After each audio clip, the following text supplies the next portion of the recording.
working on a Star Wars game is a dream come true. I've had all of the toys, and it's wild to go from making these little stories on the carpet to actually build a narrative in the Star Wars galaxy. Massive entertainment. It has to be like an actual a surreal moment when you realize, oh, we're crafting our own Star Wars franchise or own Star Wars story. Like, I can only imagine such a huge IP, and then they're just like, yeah, go for it. Make something great. Actual dream come true. Makes sense. Is the perfect choice to build an open world Star Wars game because it is inherent to their DNA as a studio to deliver on incredible open world experiences. Massive Entertainment are master storytellers for open world games. This is going to be a fresh experience for Star Wars fans everywhere.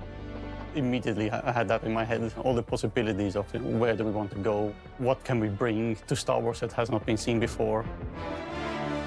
It's interesting that he defines Massive as the perfect studio for this, because I think for most people, they look at Massive and they're like, okay, so you did The Division, that's awesome. But The Division and what we know about Star Wars Outlaws are very different. Star Wars Outlaws is like a single player, as far as we know, narrative open world adventure game.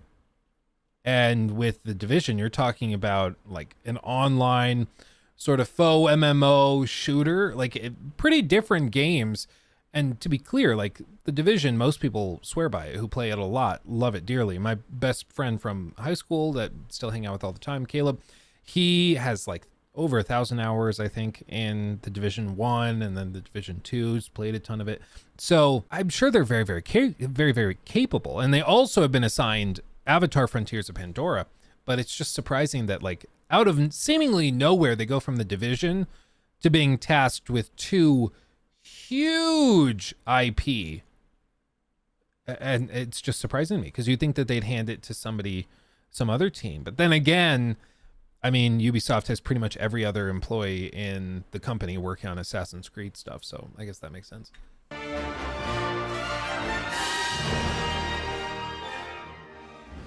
Lucasfilm Games suggested that the perfect era to set Outlaws would be between Empire Strikes Back and Return of the Jedi. What's great about... What's the over-under on us meeting Luke and all of that? Do you think you actually have like a cameo with George, or not George Lucas, with Matt Hamill or Mark Hamill? Jesus, the Star Wars fans are going to come at me. My name is Luke, and I'm like, Matt Hamill? Yeah, I think it'd be cool, like a little cameo. That'd be fun. At that point on the timeline is this is a moment where the civil war between the Empire and the Rebellion is at its height. And this creates an environment across the galaxy where Outlaws can thrive. That's the world that Kay is stepping into, and she sees the opportunity just like anybody else. We will see some really cool syndicates, both from existing lore and newly created for. Senior creative executive. How do I get this job? Like that? That's glorious. Let me grab something. Save 45 minutes. Give me some extra time to do the job. So yeah, it works perfect. For the game. When you play Star Wars Outlaws, you get a chance to discover what the underworld is like and live through those experiences. The stakes are definitely very high for Kay's journey through the underworld, but she learns, she adapts, she sneaks around, and she finds herself in very important spaces with very powerful people. Am I the only one that feels it's like a little jarring when you see the actress or actor that actually looks very much like their in-game character? It always throws me off a little bit, even though it shouldn't. It should be the opposite. But like seeing Christopher Judge playing Kratos, I'm like, okay, he looks different enough that it's not like that jarring. But it's always just like, oh, they're from the thing, you know? It's always kind of fun. Building the world of Star Wars Outlaws, first thing we had to do was think of places where outlaws thrive. These hubs of scum and villainy. The most exciting thing is being able to go back to iconic locations that people know and love, but then diving into the Lucasfilm archives and really bringing them alive in a new but very genuine way. It's not just about recreating Tatooine as you know it. Going back to the classic sources of spaghetti westerns, we try to recreate an authentic mood and feel as we build new points of interest to follow the already established history. I Googled one day where the term spaghetti Western came up, and I know this is very random, but I just thought it was interesting. And apparently it's because way back in the day, a lot of Western movies were being produced in Italy. And so when those films made their way across the globe and people started watching them, the kind of slang term for them is they were spaghetti Westerns, because they were made by not actual people from the West, but they were like kind of a sort of twisted version of it, which I thought was funny. And there is a new location that we collaborated with Massive Entertainment on called Toshara. And this has been built from the ground up with the scoundrel fantasy at its beating heart. Hang on! Our goal is that you feel like you're stepping into Star Wars. And that means going back to those Macquarie concepts, going back to Joe Johnston's storyboards, Phil Tippett's creature designs, and creating a lived-in galaxy. We're trying to create a world that feels alive and bustling with opportunity, that also is very grounded. And we're getting inspiration from the African savannah. But we still want to add the alien element. And that is what makes it feel like Star Wars. We want to give Toshara some elements that make it really stand out in the Star Wars galaxy. So there are windswept plains, veins of amberine, and there's a vibrant city called Mirogana that's built into a huge rock that's been carved out by the wind that's ever present on Toshara. That's beautiful. One thing that we need to always keep in mind is there's always a connection between the biome and what grows there, what lives there, like the flora, fauna, and the culture of the people who inhabit the place. From how the plants pollinate, or how vegetation and local resources are used in local clothing and buildings, to even how the locals have adopted wind into their way of life. We have created everything with an authentic approach, so players will experience all these places like someone who actually is there. We made it, Nix. Working with Massive, we were able to really build. What's interesting also is that this is a video from Ubisoft, but most of the people talking are from Lucasfilm. You know, it's just interesting to me. And I'm also fascinated by the working relationship between the two. Like, how does that work? Does Lucasfilm or Lucasfilm Games or whatever they are, Lucas Games, I have no idea. However they frame it, are they directly actively involved in production, or is it like most of the people we've seen, are they all producers? Do they keep a broader perspective on what's going on and how the game is shaping up?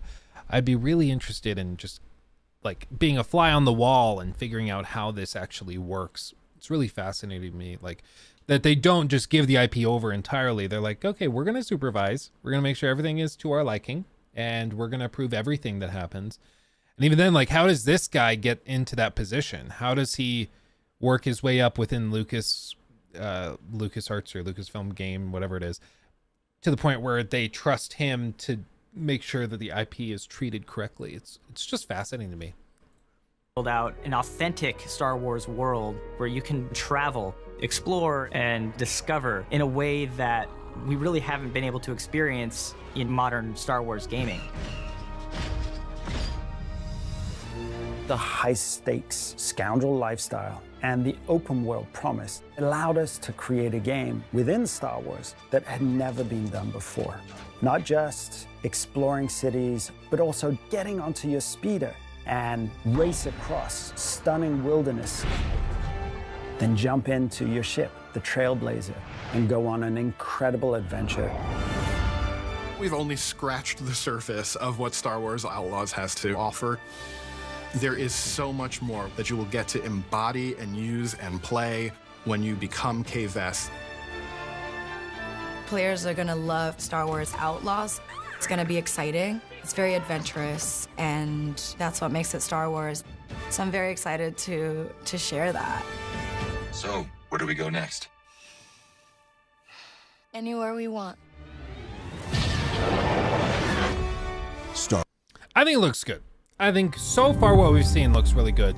Just the big question is whether it's too good to be true, which is a very valid question, I feel. Block Knighted Zaibatsu super chatted $9.99. Thank you, Dilly Dilly. I want to trust Ubisoft SOOOOO bad. But after purchasing AC Valhalla and all the DLC for it, I'm highly skeptical. On this one, Tears of Joy, they robbed me of almost $100 too many times. Yeah, I totally get that. I will correct the typo. Assassin's Creed Valhalla. And but with that being said, I totally get it. And this is why I've said it is very, very painfully valid to think this looks too good to be true to be coming from Ubisoft. I think that's totally fair. If this was like these trailers were dropping from a studio like Insomniac, I think you'd be more justified in being, dare I say, hyped. Dare I say, excited. And this is something I think people just don't seem to grasp sometimes. It's like the idea of skepticism is just to withhold judgment or withhold being convinced of a claim until there's sufficient evidence to accept that claim. And if you're saying this game is worthy of hype or worthy of excitement, that's something we can evaluate. And frankly, the studio it's coming from is a huge part of that. Massive. Rockstar is a phenomenal developer that really doesn't miss. In the history of their studio, they haven't. They have some of the best talent on the planet consistently. And they've demonstrated time and time again, they understand what their consumers want. And while their games don't tend to break the mold very often from the mold that they've already built, that mold is already for like the best possible game that most people want in that genre. So everybody's okay with it being kind of iterative based on the previous thing instead of totally different. And so I just think it's important to remember that like the studio behind it is a part of the consideration, and so is the publisher. And in the part of Ubisoft, it's sort of the same thing. It's developer, publisher, because it's all owned by the same company. And that's one of the reasons that I've been so hard on Starfield, and it's because the last thing they did was borderline criminal. And it's why I'm going to continue to be hard on CDPR with Phantom Liberty and whatever comes next. And with all these other studios that have had troubled releases, but the studios that have like demonstrated that they're capable of polishing stuff, that they care about that before releasing it and selling it to consumers, like Insomniac, I look at them and I'm like, okay, I am willing to give you the benefit of the doubt because you've demonstrated that you respect me as a consumer enough, you know? He took my thing.